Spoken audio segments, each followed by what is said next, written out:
This is Radar Front Row Table coming at you edition of NBA first half observations of the 2023 season going into the 2024 calendar year. So at the beginning of the season, I had so many different predictions. I did not predict that the Cavaliers would be this high up in the East. I wouldn't think the Knicks would be in the 4th spot, nor that the Patriots be 6th, and the Magic would be holding a playoff spot. I was right about the Celtics and the Buccaneers and the Sixers being top 5. I was right about the Raptors, the Hornets, the Wizards, and Pistons just being god-awful terrible. And in the West, I was completely wrong about the Timberwolves. I was like, they're not going to be a playoff team. The West is too stacked. And they have the number 1 seed, or they've had the number 1 seed for most of the season. And the Clippers are a top 3 seed. I was like, that's not going to happen. Their 2 best players never stay healthy. And I didn't think the James Harden trade would work out so well. So things I can admit when I'm right and wrong about a lot of different things in sports like Colin does. I was right about the Thunder. I've been saying, man, the Thunder's going to be a playoff team. They're not going to be a play-in team. They're going to be hosting a playoff, and they have a top seed. The Suns, I knew they were going to be in the playoffs, and the Nuggets, and I was right about the Mavs. They moved up into the playoff standing. I just didn't think the Pelicans, again, stacked West would be this good. And then you got the Kings in there towards the bottom, and then I thought the Warriors and the Lakers would be much better. But again, these old teams are not healthy and good. I was right about the Rockets, Grizzlies, Spurs, and Blazers sucking. Like, I knew that once Damian Lillard was traded, the Blazers were going to be bad. I knew when John Morant was going to miss 25 games, Steven Adams was out for the year. They've been hit with so many injuries, and they're purposely trying to lose. They traded away all their healthy players, and they were just like only having like 10 guys suit up, let alone maybe 8 some game. And the Rockets are a young team with a bunch of young players, and I just knew they were going to be bad. And my MVP, predictions of Giannis and Jokic and KD, they're okay. None of them are like running away with it. It's really now going to be maybe Anthony Edwards of Minnesota, Shai Gilgeous-Alexander, Oklahoma City. Maybe it's Kawhi Leonard of the Clippers, Jalen Brunson of the Knicks. So like those are other guys. I obviously was wrong about Evan Mobley, another NBA player, being like the best defensive player of the year. He's been hurt for most of the year, so that did not work out. But Bam Adebayo made the All-Star team, and Drew Holiday and the Celtics are a top seed. So those guys can still win Defensive Player of the Year. I was right about the Thunder's head coach because I knew that I said, okay, Oklahoma City's going to be a playoff team. They're going to be very good. So he can still win Coach of the Year.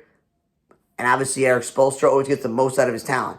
I was not right about the Bucks and Adrian Griffin as a rookie. I'm still a little pissed that they went all the way to make this guy the head coach.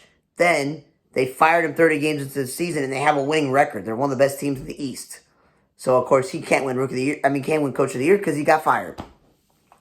Like Wemby's having a good season, and Chet Holmgren, I thought, would have a good season, but out of nowhere, Jaime Haskett just came off the scene, and he was in the slam dunk contest. Scoot Henderson, not gonna be a top Rookie of the Year candidate. Comeback, most improved player, definitely Cade Cunningham hasn't played a single game because the Pistons suck. They lost like 28 straight games. So, that's not going to happen. Sengun should have been an all-star, so I was like, that guy could be most improved. He was almost an all-star. And then I'm going to say Kobe White of the Bulls. He's shown how he could be probably one of the most improved players, and that he could win it. I was like, maybe Zion would win it, but if Chet Holmgren wins Rookie of the Year, I don't know if they're going to give him both the Comeback Player of the Year and the Rookie Award. And Bridges has been okay since his pilgrimage out of the NBA, his sabbatical after the domestic violence and stuff that happened. So he has played, but he hasn't been so great. And then I was like, man, the Warriors GM, Mike Dunleavy Jr. did a good job, but CP3 was hurt, and they haven't had a good season, so he's not going to win Executive of the Year. The Suns have been okay, but their big three hasn't played that many games, and they got some good offseason guys, and they got some more guys at deadline, but, Celtics, again, have been a good team based on the specific moves they made of getting Porzingis and Holiday. And then the Knicks, the moves they made in the offseason, the moves they made at the deadline, they're a top seed. That may give the Knicks guy Executive of the Year. And Lauri Markkanen, again, still a good player, just not an all-star. A little bit wrong about the Bulls and the Hawks. I thought they'd be for sure playoff teams, but they just stink this year. I was right about Tyrese Halliburton. He started the All-Star game. They hosted the All-Star game in Indianapolis, and he was a star in that. He could have won MVP of the game. He competed in the three-point and the skills. He's having the year he wants. And then again, Clippers as a whole, surprised about that because I was like, that's not going to work with James Harden. And then in the Rising Stars thing where they do like the young players all in the league, it was Team Jalen versus Team Detlef for the win, and obviously they won in that game, but it was still a surprise to have the G League players win that game and get to the next round. So I thought that was interesting that they did that. And of course, Matt McClung was all a part of all part of the rookie sophomore, Rising Stars game of the G League, doing that score and helping them get there to get to the first round and upsetting them. So I thought, man, that was pretty cool that's what happened. And of course, Indiana's own Pacers player, Ben Mathurin, and Chad Holmgren, they were good, and that's kind of how they won in their game. So I was like, okay, cool. You take 3 teams of rookies and sophomore rising star players and face them against the G League with like fantasy league, with you get celebrity coaches and then the assistants.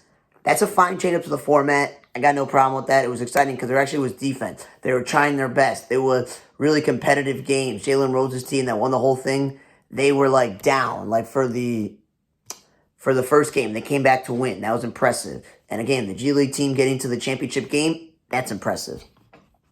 Now, Saturday night, I'm still not a huge fan of the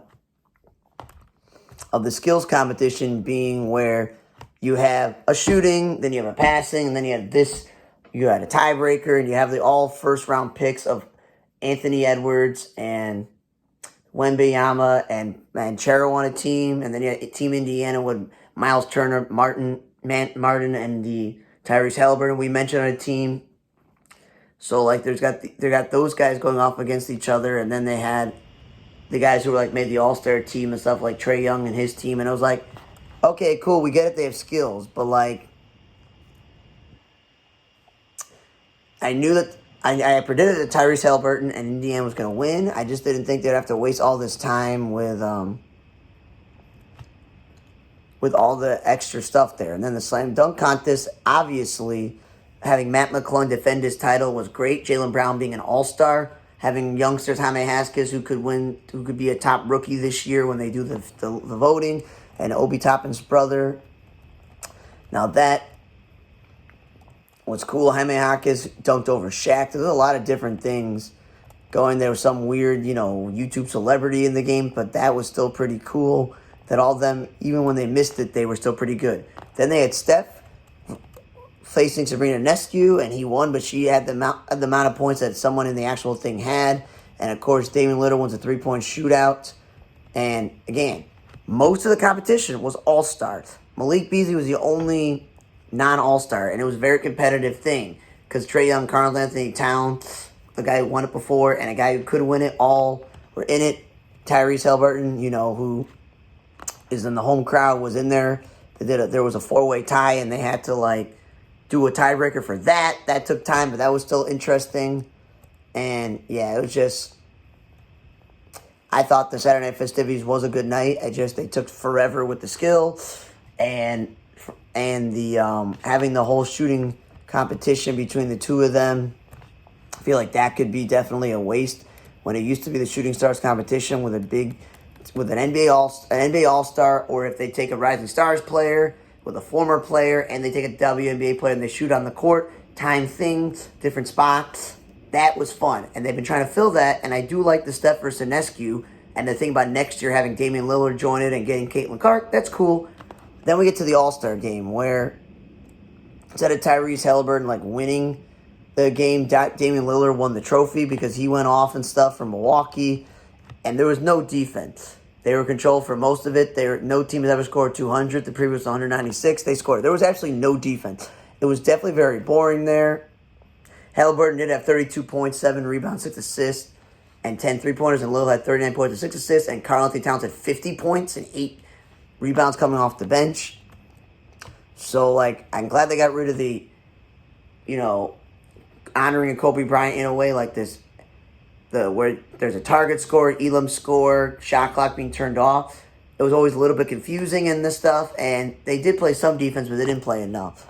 I think that maybe what they should do is do with the NHL All-Star Game, which is it used to be division and conference. They now have 4 teams face off in a fantasy draft.